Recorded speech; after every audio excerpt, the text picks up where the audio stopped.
બાળકો જય મહાદેવ, જય માતાજી, જય ખોડિયાર. 18 વર્ષના મારા આશીર્વાદ છે. ખાસ તમારા માવતરને હાચવી લેજો. મા બાપને હાચવા છે એને જગતમાં ક્યાંય જવાની જરૂર નથી. પહેલાં પ્રથમ તો અણભક્તો ખાસ ધ્યાન રાખજો.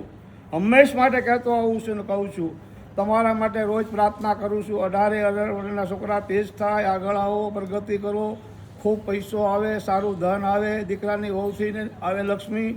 દીકરી થઈને લક્ષ્મી આવે તો ગમે ત્યારે વહી જાય, પણ દીકરાની વહુ થઈને આવે તો કોઈ જતી નથી બેટા. એ ખાસ ધ્યાન રાખજો. હંમેશ માટે મા બાપને આશ્રમમાં મૂક્યા હોય તો લઈ આવજો. મા બાપથી જગતમાં કોઈ ઊંચું છે જ નહીં. તમે કોઈ બી ભગવાનની ભક્તિ કરો, સમજી લેજો, જેટ પણ મા બાપને જે નથી હાચવા એનો નરકમાં જ વાસ છે. કોઈ દી સ્વર્ગમાં જવાના નથી. એક ગાય માતાનો હિસ્સો જે ખાય, આપણી ગાય માતા છે રોજની 50,000 કતલખાને જાય છે. આ સરકાર મેન સતીશ અગ્રવાલ તામિલનાડુની અંદર કરાવે છે. એનો કબીર છે મેન કતલ, એનું નામ રાખેલું છે. 18 વર્ષ જાગી જાઓ, એક થઈ જાઓ. હિન્દુ મુસ્લિમ મૂકી ગયો. આ રાજકારણીએ તમને બધાડીને મારી નાખશે. સત્યમ શિવમ સનાતન ધર્મ, એક જ ધર્મ, એક જ માન, એક જ બાપ. બીજો દુનિયામાં કોઈ ધર્મ નથી, સમજી લેજો ભક્તો. એ માનવતા ધર્મ. કોઈને ગરીબ છે, દાદાનો છે, મામાનો છે, કાકાનો છે, કુટુંબનો છે.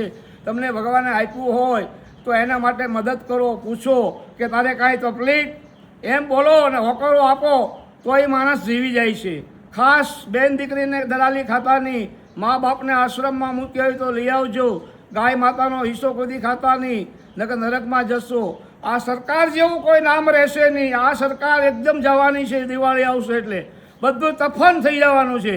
ધરતીકપ, મારામારી, ક્યાંય સુખ નહીં મળે. જ્યાં સુધી આપણી ગાય માતાની હત્યા બંધ નહીં થાય આ હિન્દુમાં ભારતની અંદર, ત્યાં સુધી કોઈના સવાસ સારા નહીં રહે, સમજી લેજો.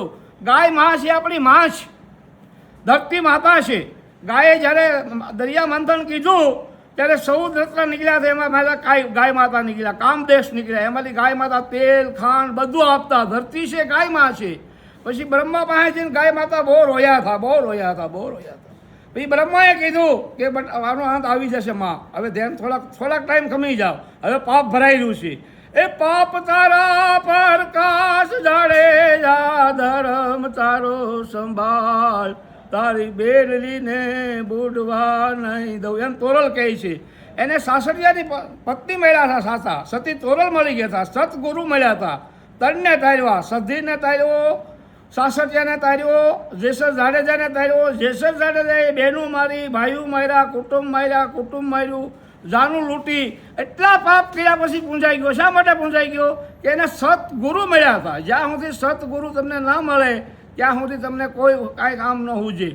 રાક્ષસ હોય રાક્ષસ જ રહે, વાઘરી વિષ્ણુ ન થાય. એક ખાસ ધ્યાન રાખજો. અણભક્તો બેન દીકરીની દલાલી કોઈ ખાતાની. હસતી બેન દીકરી 100 બ્રાહ્મણને જમાડો અને એક ભાણેજને જમાડો, એટલું પૂન મળે, સમજી લેજો. 100 બ્રાહ્મણ ને એક ભાણેજ. ખાસ ધ્યાન રાખજો અણભક્તો. આ મારે તમને ખાસ કહેવાનું છે. હંમેશ માટે કહેતો આવું છું ને કહું છું, હંમેશ માટે કોઈને કાંઈ તકલીફ હોય, કોઈને ફીટ આવતી હોય, કોઢ હોય, કોઈને બાળક થતું ન હોય, કોઈને ઘરમાં બનતું ન હોય, કોઈને કાંઈ બી તકલીફ હોય તો અમારો નંબર આપેલો જ છે. બાપુની મુલાકાત કરી શકો છો. જ્યોતિષની કોઈ ફી નથી. 1 રૂપિયો હું લેતો નથી. માનું દૂધ છે એને પીવાય, એને વેચતો નથી. એ ખાસ ધ્યાન રાખજો ભક્તો. હંમેશ માટે કહું છું ને કહેતો હોઉં છું. આ તમને શિવની કથા આપું છું. શિવ ભોળાનાથ એક ડોહી હતા. ભોળાનાથની બહુ તપ કર્યો. શિવ બાળક થઈને એની ઘરે જમવા આવતા, રોજ 5 વર્ષનું બાળક થઈને. પછી એક દી ભોળાનાથ જમવા ન આવ્યા એટલે માં ગુસ્સામાં આવી ગયા કે શિવ જો તો આ જમવા ન આવ્યો તો સાકું મારી દે. માં પાર્વતી કૈલાસમાં બે બેઠા છે તો પાર્વતી પૂછે તમને સાકું વાળો કોણ છે? કે મારી માં છે. કે હા તમારા માં છે? કે મારા માં છે. મારી હાસી ભગત છે, મારે જવું જ પડશે આજ, કે મને સાકું મારી દે. એમ કરીને શિવ 5 વર્ષનો બાળક થઈ એને આવ્યા એને ઘરે ને ગરમ રોટલી ખાતા હતા અને એને ભોજન આપ્યું અને તરત શિવ અસલી રૂપમાં આવી ગયા કે હવે માં તમારે અહીંયા રહેવાનું નથી, તો મારી સાથે હાલો. સ્વર્ગમાં લઈ ગયા અને એને ખુરશી પર બેહાડ્યા અને માં પાર્વતીએ અને શિવે બે પીગે લાગી ગયા અને એની પૂજા કરી અને ઉપરથી ફૂલની વરસાદની દેવતોએ કોટી દેવોએ ફૂલ વરસાવ્યા અને જ્યાં માને મોક્ષ આપી દીધો.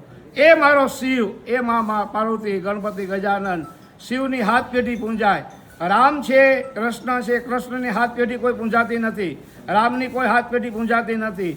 રામમાંથી કૃષ્ણ થયા, કૃષ્ણ થયા પછી રાધેમાલી સીતે થયા, એને બી બધાને ભોગવવું પડ્યું હતું. કર્મ અને સંગાતે રાણા મારું કોઈ નથી. જેવું કર્મ કરશો એવું જ ફળ પ્રાપ્તિ થશે. ઓમ નમો નારાયણ, જય શ્રી રામ. પછી